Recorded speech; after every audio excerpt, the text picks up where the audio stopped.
and welcome to Library Lab Notes, the show that provides insights into all things information literacy in the sciences. I'm your host, Virginia. And I'm your host, Eric. And today we're going to talk about textbooks, where to find them in the library, and how you can access them. We'll also talk about open educational resources. And can I just say, I am so glad to be back and doing this. Yay! Well, it's getting late in the fall semester. Let's be honest, it's basically the winter semester now. And you've likely already picked up all the required textbooks for your courses. We thought it might still be helpful to talk about textbooks in the context of the library. Absolutely. Winter semester is, well, we could say just around the corner, but I want to say like 2 or 3 weeks away. So it may be useful to know about it before you prep for your next courses. Totally. It's important to talk about textbooks because it's an often unexpected additional cost to attending university. In an article we'll link in the show notes, you can find that the average textbook for the University of Alberta is $875.44, which is not only on the higher side for Canada, but is a number I hadn't read prior to reading this script and ended up having to do 3 takes because I kept stumbling over it. It's pretty horrific when you add it up, because when you add all your textbooks per semester, it really, really does add up. Based on the Education Data Initiative, the average full-time student spends over $1,000 on textbooks in an academic year. And that number was startling to me, but one study found that 25% of students reported that they worked extra hours to pay for their books and materials, and 11% skipped meals in order to afford books and course materials, which, hearing as an academic and someone working in the library, is very upsetting. Big time. In 2020, the textbook publishing industry was valued at $4.10 billion. This is a big money-making machine.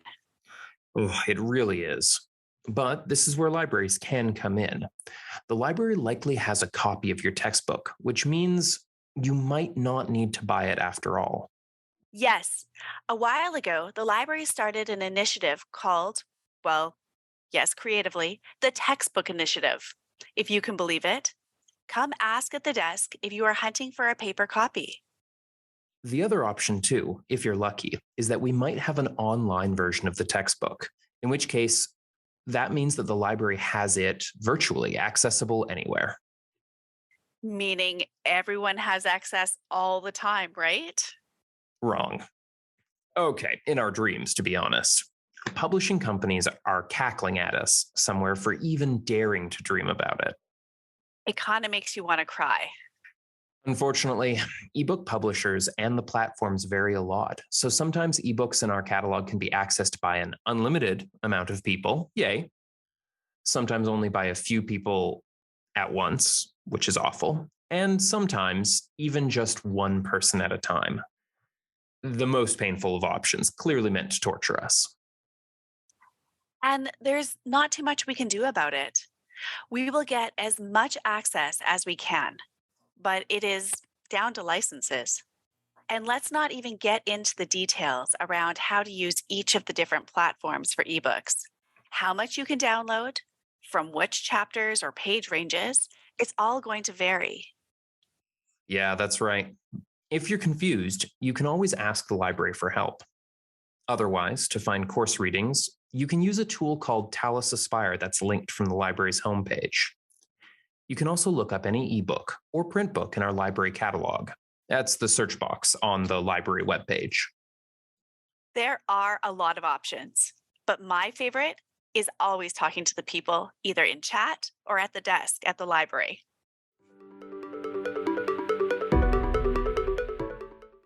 On the topic of making knowledge in books more accessible, have you heard of Bob Brown, the godfather of the ebook? In 1930, he developed a machine that would take books transcribed on tiny ribbons and run those ribbons behind a magnifying glass where the words would become visible, much like a microfilm reader. In a manifesto, Brown dubbed this technology the Readies and claimed it would enable him to read 100,000-word novels in 10 minutes and allow readers to change the size of a book's typeface, save trees from being cut down, and make paper cuts a thing of the past. Though he and a friend were able to build a prototype of the machine, it is now lost to the history books. If only Brown could have seen what the future would bring.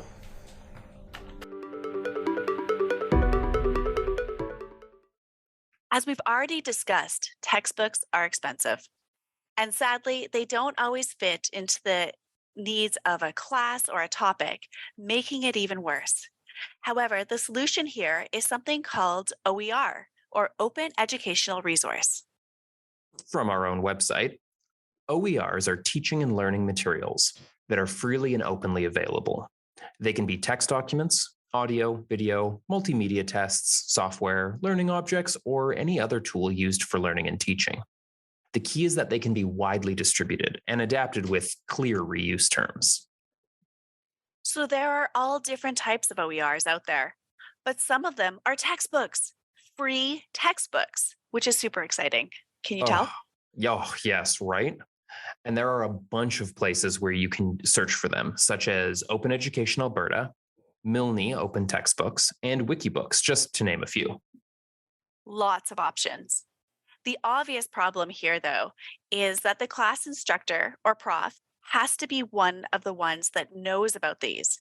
Find the one that works for their class or adapt an existing one because, yes, you can edit these textbooks to suit your needs or even make your own OER textbook. So in other words, if you're a student, you have, predictably, little to no control. And if you're teaching a class, you have perhaps too much control, as it's potentially a lot of work to add on top of what is already typically a heavy workload. Yeah, there are some serious pros and cons here. Our own student union has advocated for more affordable textbook options, including open educational resources.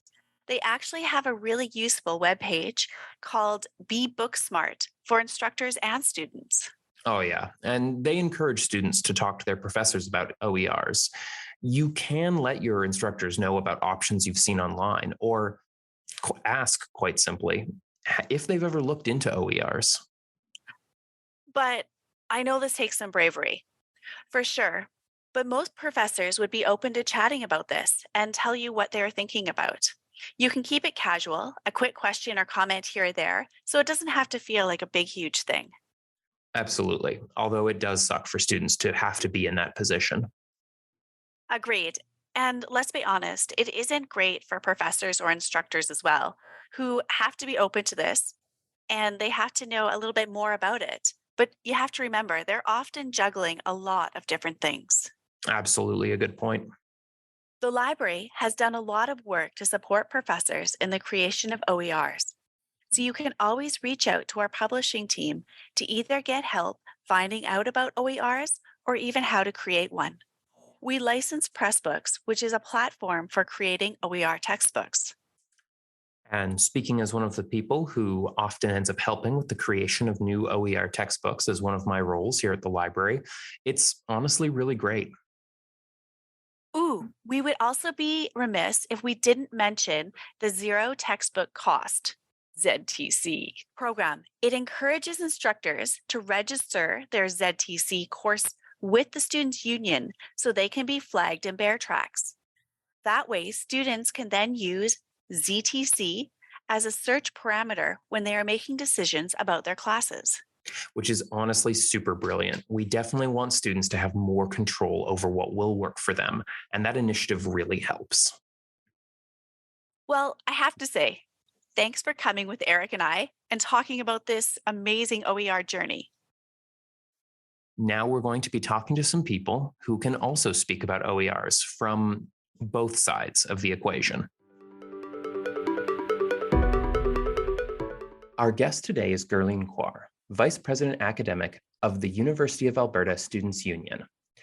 She's here today to speak with us as a student with experience in OER and OJS. Hello, Gurleen. Thank you for joining us. Hi, Eric. Thanks a lot for having me today.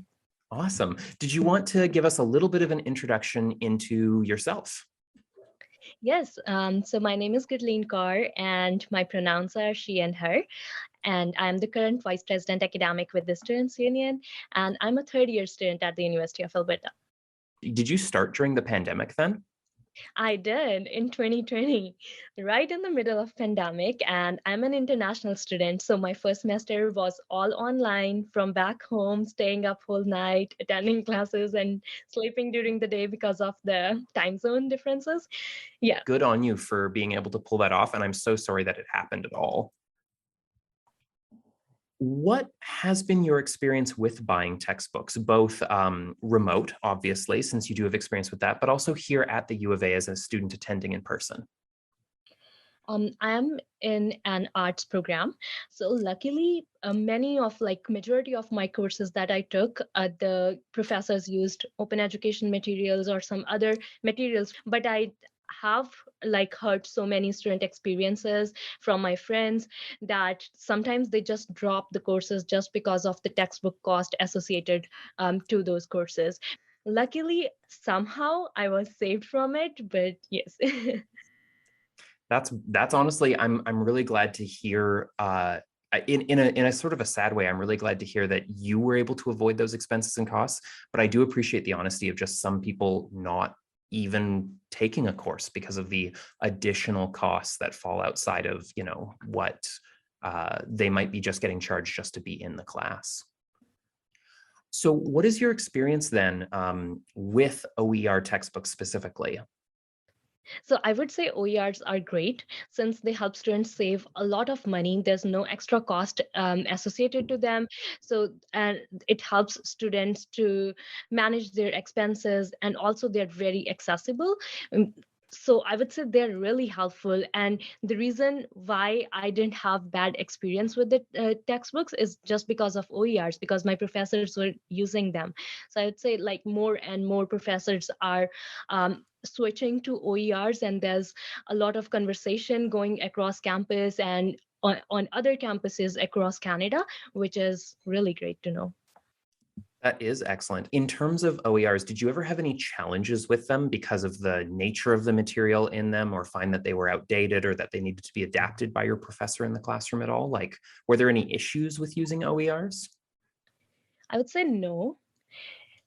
Since there's a lot of support that is provided by the libraries to professors, so the professors can actually go to the library to take help in terms of identifying and building suitable materials that they can use for their course. There's a wide range available for them, which they can use to design their courses accordingly.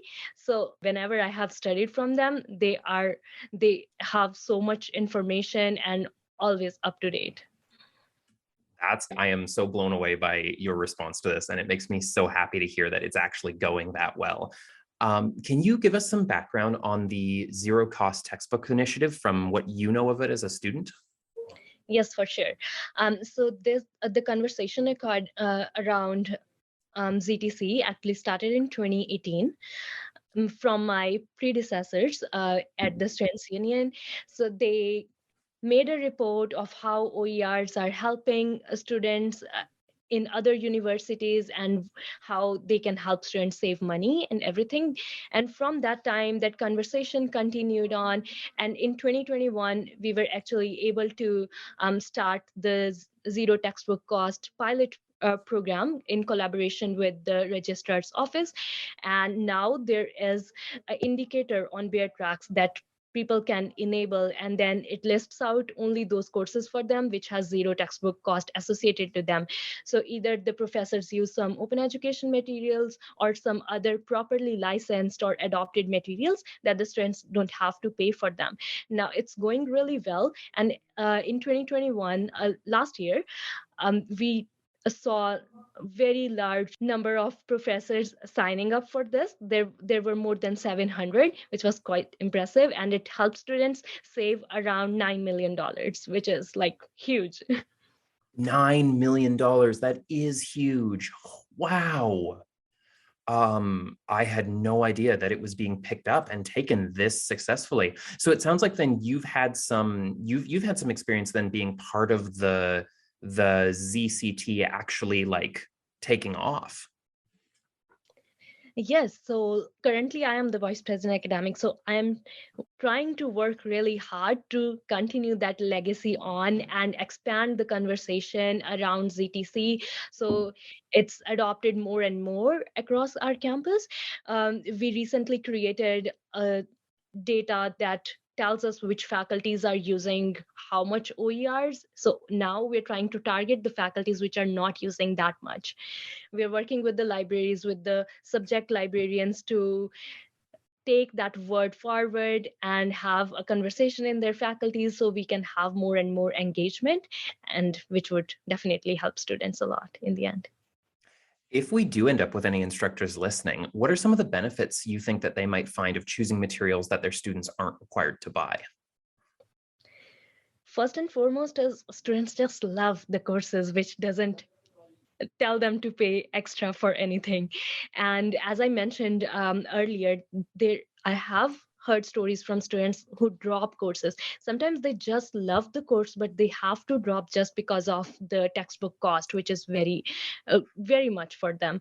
And also, I have heard students going on some other illegal websites. They don't want to do it and it's not safe, but sometimes they're just pushed into it because they just don't have the money to buy the textbooks. So it helps students and also professors to work collectively and create some materials which are accessible for everyone. And it's also very easy for professors to do it. Definitely, libraries are always there to help professors to play with all the OERs. So it definitely helps everyone. Wow, thank you. Thank you. It sounds like you honestly have been doing you and the student union have been doing an incredible amount as well. So honestly, I really appreciate that. And I feel like I've actually learned a lot on this. Before we finish the interview, is there anything else you wanted to say about OERs or any last comments that you wanted to share? I would just say that this is a great initiative that started and now it's growing and growing with hundreds of professors signing up each term. And it's the collective effort from everywhere, from the registrar's office, from the libraries, from the faculties and the students union. So together we are doing a great job, and I think maybe sometime there will be a day that people will not have to buy the textbooks at all and they will have all the OERs available for each and every course. Honestly, fingers crossed on that. Thank you so much for coming and speaking with us, Gurleen. Thanks a lot, Eric.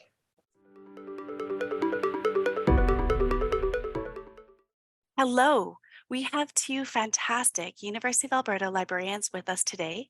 We have Sarah Shaughnessy and Patti Sherbaniuk going to talk to us about OERs and all these amazing things happening at the library. So just to kick it off, Sarah, can you just let me know what your pronouns are and your job title? Yeah, so my pronouns are she and her. And I am the science librarian this year, and I'm also the arts and sciences librarian at the campus Saint Jean, and I'm the co-chair of the library's open education team. And Patti, how about yourself? Obviously my name is Patti. My pronouns are she, her, and I am a science librarian. I was formerly in business. Now I'm a science librarian in Ailes. So, and I am also on the OER team here at the U of A. Fantastic. Well, that's going to help right away with our first question is, what is the library's role with OERs? So the library is involved in three ways. We have a Pressbooks publishing platform through Open Education Alberta. So that's a platform that people can use to create and adapt open educational resources. It's a textbook publishing program. So just one of the ways that you can create open educational resources. We also have a search team. So if instructors are looking for OER and it's not as easy as it seems, it's not as intuitive as it seems, although we have a pretty good finding guide, we can provide support because we have a team of people who are trained to find those resources. And then finally, we're the service lead for the ZTC program. Do you know how many science classes are using OERs? there are statistics from the ZTC program, and we know that 35% of science classes are using zero textbook cost courses, which is great. However, that doesn't mean they're all using OER. They could be using openly licensed, like open access resources, or even library licensed resources. If it makes the course zero textbook cost for the student, then that's kind of, so that's the statistic we have, is like that those people are using zero textbook cost courses, but out of those, we don't know exactly what the course materials are. So No, that makes sense. And this is a question that often comes up as well, is how reliable are OERs for research? Who's creating them? Yeah, I mean, that is a very common concern, I would say, but I think like typically I just kind of turn that thought on its head by saying like that quality isn't a function of copyright status. So I think we know that we've all had terrible commercially produced textbooks and wonderful ones. And in the same vein, I'd say there's excellent high quality open educational resources and some that are less search. I think we need to be open to alternative authoring and review processes.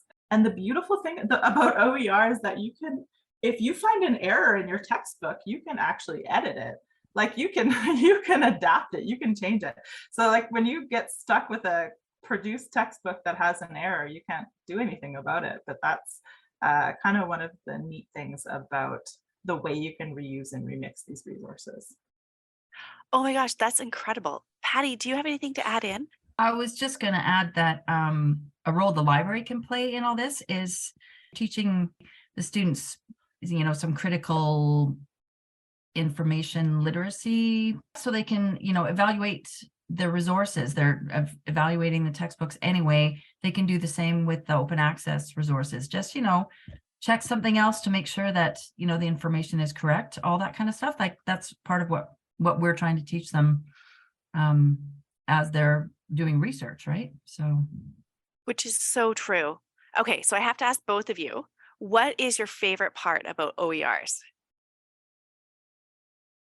I love I think that often what gets overlooked is the remix and reuse. I think people often think they have to start from scratch and create a new textbook or a new work. There's a lot of wonderfully existing stuff that we can add and adapt. And I think what it does is it opens up a whole new field of educational practices that we can engage with. Students can help co-create the work that we're doing. We can annotate it. And so for me, this is the exciting thing. That is amazing. Patti, what's your favorite part? I'm kind of along the same lines of as Sarah, that co-creating and all that kind of thing. And maybe instructors too maybe don't know that they can add and strengthen those resources. Also that they're free of charge. That's always a big draw, and you don't really have to worry about infringing on copyright or things like that. Like it's just kind of one less thing to worry about. No, that makes sense. And I mean, along the same vein, what do you find are some of the misconceptions about OERs? I think from instructors' point of views, or possibly from students as well, is that if it's open access and free, then the quality is not as good. And I think that is a misconception, that only paid for published materials are worthy. And I'd like that perception to change. I think it is slowly, but I think that is a very common misconception with OER stuff. And I have to ask, because we're a science podcast, do you have a favorite science OER, either one of you, that you have checked out in the last little bit? Yes, blood slides from a lab that students used to have to physically access, but they got digitized. It turned into a collection of the images that was stored in our institutional repository era, and then it became a book. So this is a very cool example of kind of different instances of how how these resources kind of became more and more accessible, right? So it's called A Laboratory Guide to Clinical Hematology. We can definitely add it to the links in our Okay. show notes. I have to say, this has been really informative, and it's been absolutely lovely to talk with both Sarah and Patti today. And I want to say thank you so much for coming on our podcast today and just chatting with us about OERs. Thanks for having us. Thanks for having us. And just, whoever's listening out there, support OERs. I love the plug.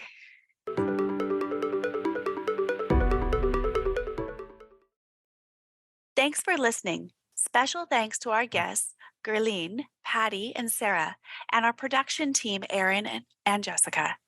We hope you enjoyed the insights into textbooks and open educational resources. As always, you can head over to our webpage or check out all the links and resources in the show notes.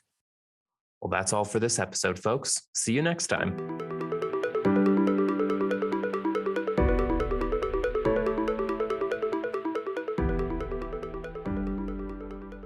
Okay, wrong. In our dreams, publishing companies are cackling at us. Oh my God, this line. You can say laughing and say cackling if you want. No, I got to say cackling for Jessica.